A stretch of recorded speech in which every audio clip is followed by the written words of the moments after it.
I love reading one that I'm kind of hesitant on and letting it blow my mind. Where I didn't expect to like this one, and I love it. That's my favorite. That's my favorite experience. And I have to kind of like consume everything for that to happen. And it's kind of why I like pushing myself outside of like my traditional wheelhouse and trying to like, oh, well, this isn't really a thing that I'd normally like, but let me try it. Oh my God!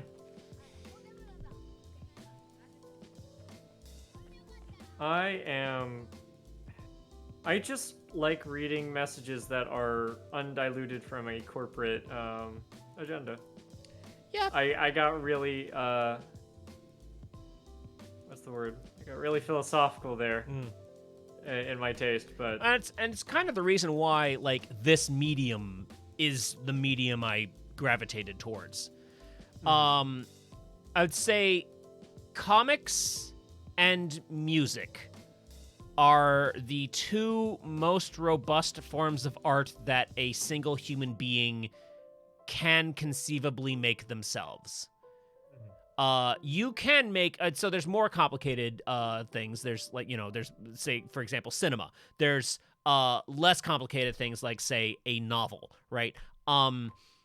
There's and you can put a team together and make a comic, but there's something about comics that is just a little bit I'm trying to find the right word for it.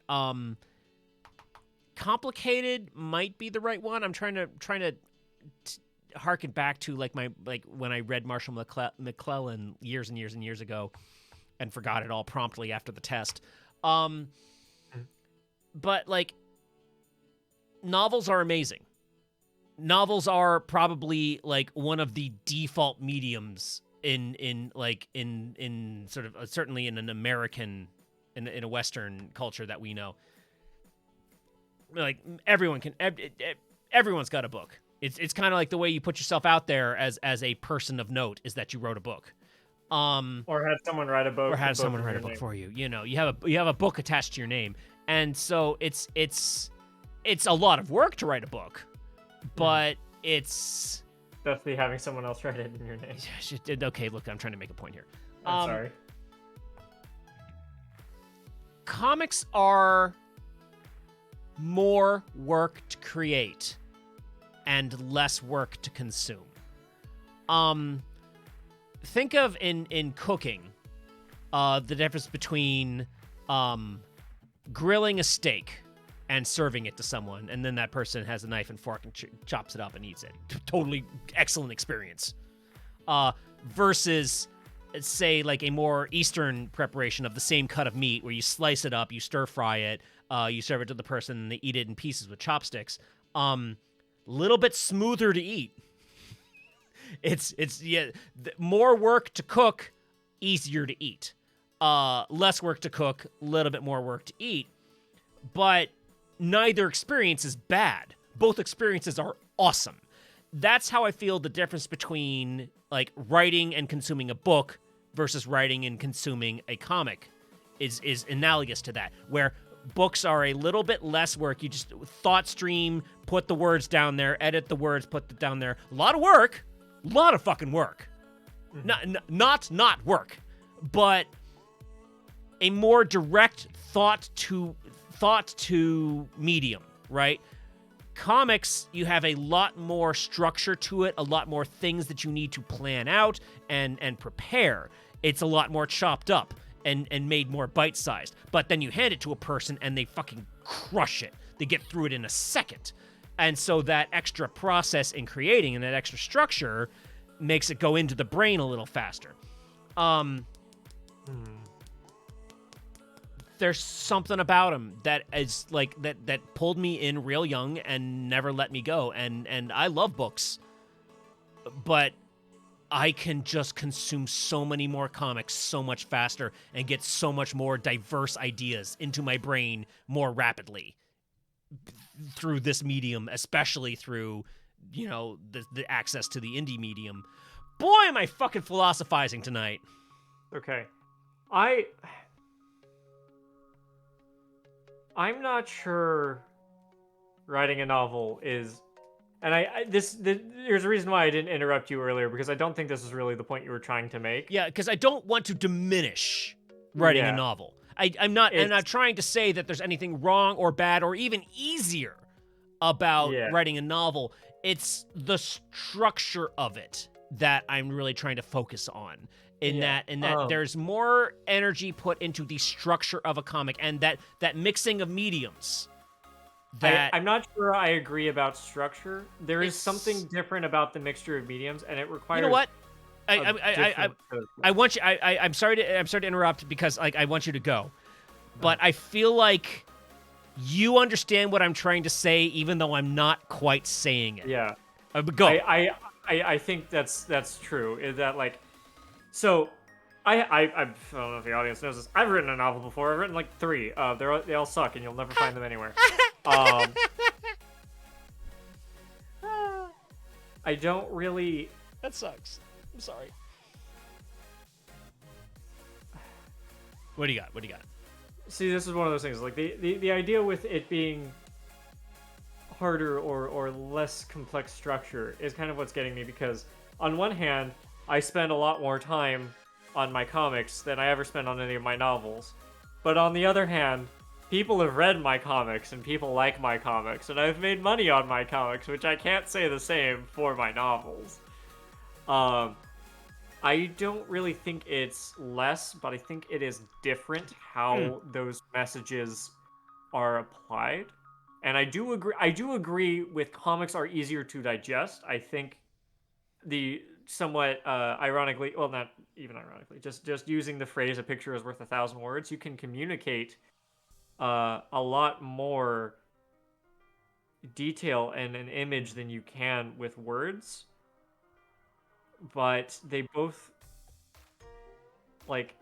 both completely different challenges. Like Yes. telling a scene in a drawing and telling a scene in in prose are both immensely difficult tasks. Yeah.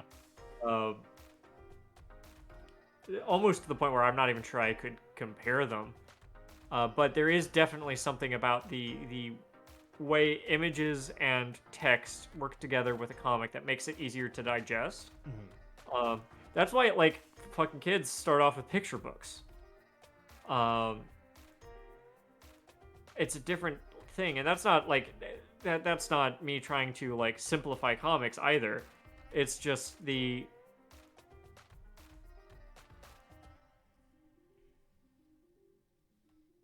there's a way that data passes from a comic to the brain that is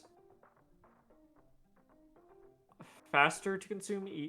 Easier doesn't seem like the right word.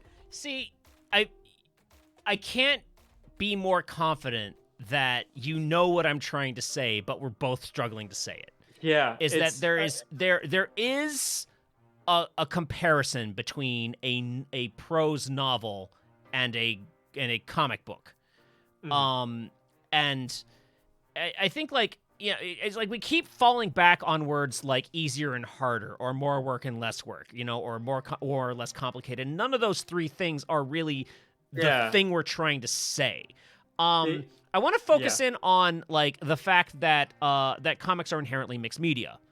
You have like a visual piece of the language, and you have a written linguistic piece of the message. Whereas prose are one, and it's a fallacy to say one is easier or harder or more complex or less complex, because when you are focusing on prose, you can do such incredible, amazing things with that prose. You can make the words dance for you, and it's incredible. There are things that you can do in prose that you cannot do in a comic book because it wouldn't work. There's a brilliant page of Scott McCloud's book where they talk about you have the most incredible writer in the world, the most incredible artist in the world. They're the best of both their trades. Now they're gonna they've refined their trade to like the honed it to an edge, and they're ready to join together, make the best comic book ever, and they're standing like a mile apart from each other. And then you have what Charles Schultz said, which, and I'm going to botch this quote, but I'm pretty sure I've got it in spirit, which is that to make comics, you have to be a pretty good writer, a pretty good artist, and have a pretty good sense of humor, right? And so it's like, and that's speaking from the solo act cartoonist, which is kind of what I'm trying to focus on, as opposed to some of those folks that we just talked about on Kickstarter who got a fucking baller squad together to make something amazing, which is also great.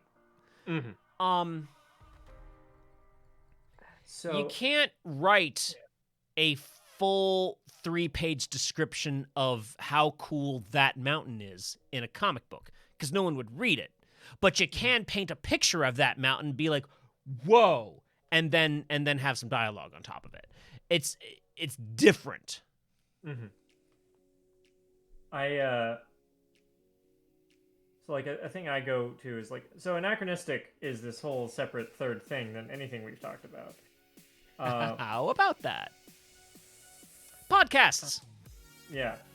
But I do Spoken like, narrative. Sorry, go on. There's something about the script for anachronistic that was harder for episode 10 specifically. Again, was harder than the entire script of chapter 3 of OTL. And I mean, honestly, you know, come to think of it, they're probably about the same word count in the end. Are they? I don't know. I'd have to look at the chapter 3 script. I don't know how long that script was.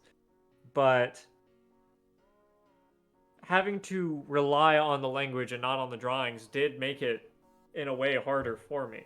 This is the thing. You're right. The harder, more complicated, less complicated. It's traps, and I'm having so much time trying to figure out a way to articulate. Yeah. What I mean non-hierarchically. That's kind of what I'm like. That's the problem here. Yeah. Like, how do we describe this non-hierarchically? Because we don't mean, I can tell you don't mean that. I don't mean that, but every time I try and explain it, the words just come out. Because I really do. I love pretty much every form of art there is out there. I love music. I love novels. I love short stories. I love comics. I love video games. It's all great, and all of it can do stuff that the other shit can't do. And like, I'll be damned if by the end of my career I haven't done one of everything. You know, I mentioned a while back that I broke up with a lovely person, and I was very sad about it about half a year ago. And to deal with the emotions of that, I wrote a poem. Again, like you said, I think I wrote a great poem. It's not for public consumption. It's super, super personal. It's way more information than I really want to put out into the world, right? But I shared it with friends. I shared it with people that mattered. You know, the inner echelon, I'll say. Boy, did and so it's honestly, I've written. That is the first poem I've ever written for quote unquote fun. I'd say, extracurricularly. Yeah. Out of my own volition. I think any other poem I ever wrote was assigned to me by school. And it helped. You know, obviously I'm writing it from a place of like, I'm sad and I'm lonely and I'm frustrated and like there was this person that I really, really cared about and was really in love with, but I also think we didn't belong with each other and the breakup was the right thing to do and big blah, blah, blah, conflict, emotion. What do I do with all these thoughts and feelings? Well, you know, I'm going to create something. And I thought about, as I always do, I think, do I want to make a comic about it? Didn't feel right. And then I start thinking about thoughts and thinking about the words to use to say the thoughts, like not just to get them down, just to get them like identified, and forcing myself to rhyme them and put them into meter helped so much. It was the challenge of it, the puzzle of it, the work, the exercise of it helped me. It wasn't just that I was trying to say it in the right way. It's like the exercise of forcing it into rhyme and meter pushed me to think about vocabulary, pushed me to think about phrasing, and taking a really, really, really complicated thought and just getting it right into there. That's it. That's how I wanted to say it. The structure made it happen. The structure got me to actively think through and parse and process all these really rough emotions. And I got it down, and I made a poem that I'm actually quite proud of. That's the difference. The same difference between prose and poetry is the difference between prose and comics. And so, like, that process of writing a poem was so similar to the process of writing comics that it came to me pretty naturally, in that there are these limitations, there are these structures, there's these systems that of how you make it, and you have options about which systems you choose to use and not use, right? And like the process of taking this complex thought and turning it into a poem was familiar to me because of the process of taking this complex idea and turning it into a comic. Mm-hmm. I think those structures still exist within novels. It's just a very different kind of structure. And it's 100%. And it's, you know what?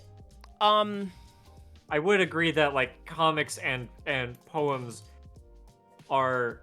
This is an English class conversation. This is true. I think the way comics are written, the way poems are written, are closer together on this chart we're trying to map than comics are to novels, or even poems are to novels.